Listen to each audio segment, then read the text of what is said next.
Hello, everyone, and welcome to Out of Combat, our after show for our second campaign of Catches and Cantrips, where we talk about what happened last episode or any other episode before then, whatever you want to. So I'm here with Nina, who plays Cooter, and I'm here with VS, who plays Hayden, and I play all the NPCs. And I play the DM. Yeah, I play the general populace. And all the monsters and all the 7 heads of the Hydra that is about to murder Cooter again. Because I always do like ideas of like random encounters that can happen when you're out like in the wilderness and stuff like that. And kind of when I saw the roll, I was like, oh, that's going to be really interesting. And then it happened on the calendar that I have that it was going to rain very heavily. I was like, this is going to be really interesting. So that was a potentially very scary fight that you all did very well on. Thankfully, considering that Cooter's just like, I'm going in. Wee! Dive bomb. Because we never check if there's anything. I feel like this is the 3rd time there's been shit in the water and we haven't checked. I don't imagine we would have been able to tell much based on like how muddy Max said it was. So I don't know if, unless we hit like a nat 20 on investigation or something, maybe. I mean, you could have. You did it 2 for 2. Yeah. Well, yeah, the thing is that Cooter's passive perception is 20. And that's the only reason that she knew what was going on there, because underneath the murky water, that's the only way you could tell. Because if you stuck your head under, you'd basically be feeling around. Yeah. So when you started describing it, I was like, oh, this is like a tiny Amazon river right now. Mm-hmm. Oh, no. Yeah. Can we, though, talk about the amazing Taj play? Yes. Like, the fact that could actually play out, because there were a couple of things in that fight in particular. I feel like we haven't had, like, a big combat scenario for a little while. Mm-hmm. So this one was really interesting, considering that we didn't actually kill the creature, but there were so many cool things that happened in the short time we interacted with it. Mm-hmm. Yeah. First of which, back-to-back crits, right? For Hayden. How does that feel? Yeah. Well, I'm just piling on the damage, I guess. I don't think I've ever done that to this date since we've been playing together. I don't ever had a back-to-back nat 20 scenario. And it can't happen to a better character, because when I hit a nat 20, I'm going to hurt thing real bad. Yeah, so, you are. For sure. That was so much fun. When you first started describing, I was like, oh, this must be like a massive like gator or something.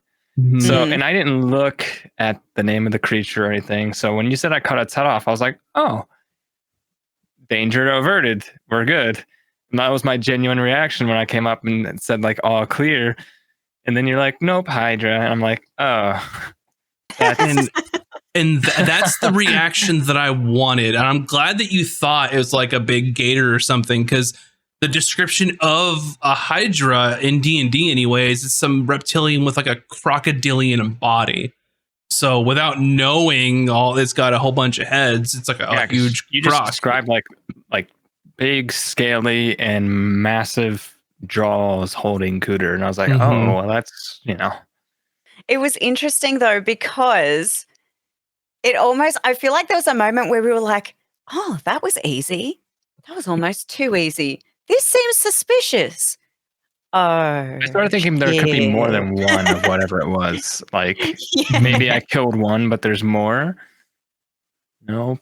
Well, there technically was, but it was one thing. Yeah. Yeah, and I'm glad that I kind of held that, little suspense going. And I kind of felt bad for you, Nina, because you were pretty much in the dark in the first part of it while it had you. But yeah, it was also my bad, because I feel like my brain was really slow to catch on today. So I was like picking up bits, and then I was also trying to work out what I would do on my next turn, and then didn't realize that we were still in like the combat rotation. So that was my bad. But then Well, I think everyone thought that too. I was like, no, we're still in turn order. Yeah, and then that's when we were just like, oh no, panic. And then so we have our like private, our non-DM team chat for strategizing, where a couple of people were like, oh, maybe we should try fire or something. I don't even know where that assumption came from. I just kind of like saw it at the corner of my eye. And I was like, oh, I have this one fire thing. I don't know. Maybe it doesn't look like it would do that much. Let me try it, because it's Cooter and she is still fumbling around trying to work out how to combat, unlike Hayden. Well, your one fire damage prevented it from growing more heads in that rest of that round. So yeah, which we didn't even know until after the fact how useful it was, which is why it looks so comedic in action. And then it's like Hayden does this massive blast, chops off a giant head. Cooter's like, ding, I did 1 fire damage. Yay, I'm still stuck in here. I'm scared. And then Taj comes in and like does the wombo combo with Emmy's sharks. Yeah, it was just a beautiful display of sort of combat superiority, where like double crits in a row took it down pretty hard for sure. And then Emmy's plan was just, I'm going to summon a bunch of stuff that like kind of, help us out, which with Dissonant Whispers made it amazing with all the sharks that have pack tactics advantage on every hit. Like that devastated that creature when she made it run away. This made me think of something. If, for instance, we had a player that had the heat metal spell, and they were to heat up my sword blade, and I struck a head off, would that be considered like fire damage to where it will like cauterize the head and none will grow anymore? So I don't know. That might be something like it more in the moment, where like if you came up with that, I'd be like, okay, you do this once. Because otherwise, heat metal makes you drop your sword immediately. So I might have given you some style points for one, but yeah, that's because I know that I've used heat metal on you guys before in previous campaign. Yeah. And they'll usually cast it on your armor because you can't take your armor off fast. It takes like 10 minutes in game rules to take your armor off. But the other side of the coin for heat metal is you can make them drop their weapon immediately because it's so hot. Okay. But I do like rewarding creativity. So that's one of those things that's like, yeah, do it this time. That kind of thing. I was just thinking like a hot knife to like cauterize as you slice through. Yeah, cool. I mean, there's ways to do that too. Like I think there's like elemental weapon or certain spells, but yeah. I will say too. Mina can make those things. Yeah. And one thing that's interesting too, and I don't know if we've talked about this a lot.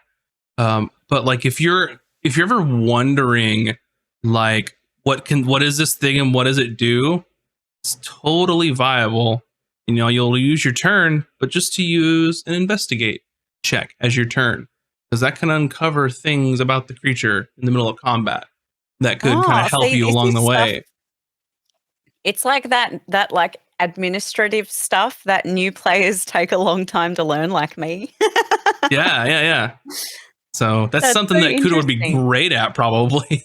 Yeah. It's like, just stop panicking, be one with the water, investigate for a second. Yeah, just like start analyzing, and it's like the gif or the meme with all like the math symbols like going around your head. Like, what is this thing?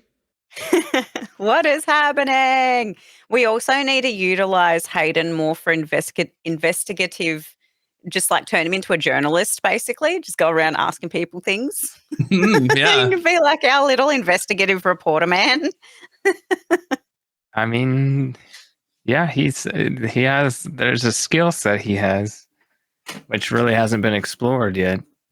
Mm-hmm. We're going to dig. We're going to dig. Mm-hmm.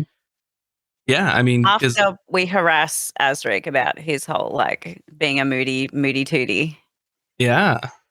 It's things too, like because Hayden doesn't get to let his charisma shine, because with Azric being the captain, he kind of gets pushed a little forward. But I like seeing Hayden doing those kind of side things, talking to old shop owners so far a lot of the time. Yeah, that was fun. I'm usually like, I mean, in real life, I'm not that great of a talker. I don't do well in like speaking scenarios. So it's fun to kind of explore that in character form and try to like be smart on the spot. It's tough sometimes, but like trying to find the right things to say, you know, figuring out who I'm talking to and what sorts of things might they like to hear. And Yeah. do I, kiss their ass a little bit, or or is it one of those where I got to be more stern, you know? Such is life in general. Yeah. Except at least with the level of the charisma of your character, hopefully it would mean that you fail less in general. So you can kind of there's like less stakes to just kind of have a go at the conversation. Whereas in real life, there's this such a crazy fear of shame. Making you a fool of yourself and embarrassing yourself. Whereas in the game, it's like, oh, that didn't work. Oh, well. I thought it was a great idea, though, VS, because Emmy had her spell going on, but you didn't know where you were going. All you knew was that you were going to the nearest plant that was useful to an herbalist. But kind of talking to him and getting a little bit more info kind of affirmed that, okay, we're going in the right way, we think. Yeah, and I don't know if this is just, I don't know if maybe we were feeling pressed for time or something, but it seems like we'll hatch a plan and then that's the plan, and we're doing that with no deviation. So Amy was going to cast that and find the plant, and we were just going to follow her. And I was like, well, wait a minute, there's a lot of people we could talk to. Yeah, you're in a big city, big city. We needed more information, but also we were kind of pressed for time because of the full moon coming, or new moon, or whichever one it was.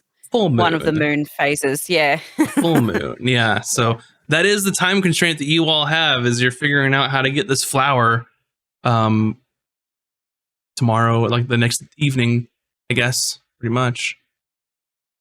Which I don't remember if I talked about this last time or not. I'm just really curious about like what you all are going to do. You have a lot of opportunities at hand.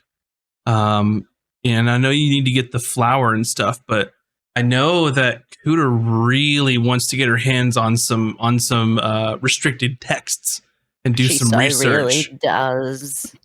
And that's you've got thing, like, we have so many, it's almost like we've got decision paralysis as a group as well. So it's kind of like it's easier to just do one thing with no deviation so that we have so that we actually get anything done instead of getting stuck in like, we could do this and then we can kind of do that. But it would be nice to kind of explore a little bit more and get a little bit more information from people in the town. Yeah. Because you're going to tackle it one at a time. Like flowers first priority right now, and then if we can resolve that or not, then we can focus on other stuff. You're in a bit of a pickle though, because you need the flower, but the only people who are allowed to have that flower aren't y'all. Yeah. Well, best case scenario is we can take it in a covert way where nobody even knows who has it. Yeah. Take it by sneaky force. You know, that would be the ideal scenario, but is it going to go that way? If it doesn't go that way, then at that point, it's like, what do you do? Like, is it going to be another situation where we can't go back to this island? Who knows? I don't know. Because I I'm think, scared. well, the path that you know so far about the research is well, Sylvanor's in your way currently. And then that's whether whether your characters choose to believe what he says or not. You know, whether you believe he has all these influential friends or not, because you don't really know. But you do know that a sure way to get into that archive is to do them a favor, which is kind of competing with what you're trying to do now. It's just interesting. Yeah, and there was that like medicine situation that we were going to try to resolve, but then at the same time we realized we might not have time to do that in time to do the thing. So it's like Well, yeah, and what's one thing to consider too, I've been thinking about this, and we might be going a little in the weeds here, but that's okay, is the flour thing is important. You need that. But that's only one of 4 ingredients. You only need 3. So if you just can't get the flour or if things go wrong, there's still 3 other things you can try and get. But if you fail the flour thing horribly, then a whole bunch of doors kind of close on you all in Escos. Because you've got Ziljarin as an in to start working for them, like the medicine thing. Who knows what that could lead to kind of get in with them. But it's just, I don't know. It's interesting in my head of all the things that could spiderweb. I'm just waiting, like, wonder what they're going to do. Well, Ziljarin was the... Who was that the again? dragon. The Dragonborn? Dragonborn, the initiate that knows Azric when he grew up. Well, and then there was the person who was working... they were like a scholar or something that we were supposed to try and the introduce. trainee. Yep. Not Initiate her. Tessa. There was some higher up than her that we were going to have an Yeah, opportunity the Grand Master Archivist. We wanted to go and talk to him, and then Silvanor came down and was like, "I'm best friends with him, and you're a fake, and I hate you, and you're the worst, and you're such a liar." And then I was like, and then we had to end the So the people that initiate Ziljarin, who knows Watcher Nixara, and then you had those conversations in the tavern, and then you've got the initiate Tessa, who's trained to be an archivist, and then you briefly met who's training her, which is archivist Silvari. Did we meet? I don't think we got an opportunity actually. You talked with her a little. Yeah, you met her briefly. Okay. And she kind of got on to Tessa for like sitting around and chatting and not doing work. Okay. So Silvari was the Eladrin. I think I just described to her that her hair and her eyes were sort of changing color based on her mood when she was angry. Yeah. So, but we didn't have very long with her before Silvanor came along. Exactly. Yeah. Caused the ruckus. Because get into the Master Archivist. That's like, I'm gonna go talk to like the tippy top of the top kind of thing. So. Yeah, lots of things to consider, lots of options. And I don't know. I love like thinking about this and seeing what you all do with like the situation that's been handed to you, just because like, yeah, you can go help people with the medicine and stuff, but what happens if they get attacked by pirates? Oh, wait, you guys are supposed to be pirates too. Fun times. Yeah. Pirate on pirate. Let's go. We just have to leave nobody alive. I mean, yeah, sure. If you want to go that route, you can go that route. And sink them and forget them. Yeah, there are so many things in Escos that can happen. That how many doors that can open. It's just wait and see what you all do with it. Well, the reason why we even came here was because of this flower, and it was going to be the full moon soon, so we're like, that's the closest one. Yep. So that's what brought you there, because Azric didn't want to go, but you all had to. Yep. Yeah. Well, on the cusp, but just like, it's in my head, it's like, all right, it's like things like some point, like something's gonna happen depending on your choices and where kind of the spider web goes, that like it's gonna get busted open and things are gonna start happening. It's just like y'all are right on the edge depending on like which pieces go where and where things move. So that makes me so nervous. I think we're gonna have to, if we're gonna try to do covert stuff, we're gonna have to rely on Taj a little bit, I think. Says the rogue. We had some plans that we're just not currently, but we're working on it. scheming. I could be sneaky, Yeah. but she's got some tricks that I don't have. So Yeah, Yeah. that's true. It's true. we can. We'll figure it out. High risk. High risk for We're sure. gonna have to make some big plays, I feel like. Mhm. And Yeah, pray that I 'cause- don't have to roll for them. Yeah, I mean, it's one of those things. Like if things go super bad with this whole flower scenario, a whole bunch of doors will shut because boy. yeah. It's just, I mean, I just make the world. Y'all play in it, so we'll see what you all do. But yeah, I think it was a fun session. I'm glad everyone was back. Everyone was playing. So Mhm. It was a really good session to have everyone back again for sure. Because I think there was a really long period where a bunch of us had a whole bunch of things going on. So having like everyone in the sessions always make me happy. We get to catch up and see everyone do stuff. And then make mincemeat of a Hydra. Yeah. Just shut it down. We left it there. Yeah. Hey, running is a valid strategy. I've said that many times. I said that real early on too in our chat. I was like, we can run. It's fast in the water. We don't know if it's fast on land. Yeah. Awesome. Well, yeah, I thought that was a great session. Kudos to you all for like very expertly like dispatching that Hydra. Fantastic. Fantastic tactical prowess I'll put on you all. So excellent job. But anyway, excited for next week and to see what happens and see if you find Azric's foster mom.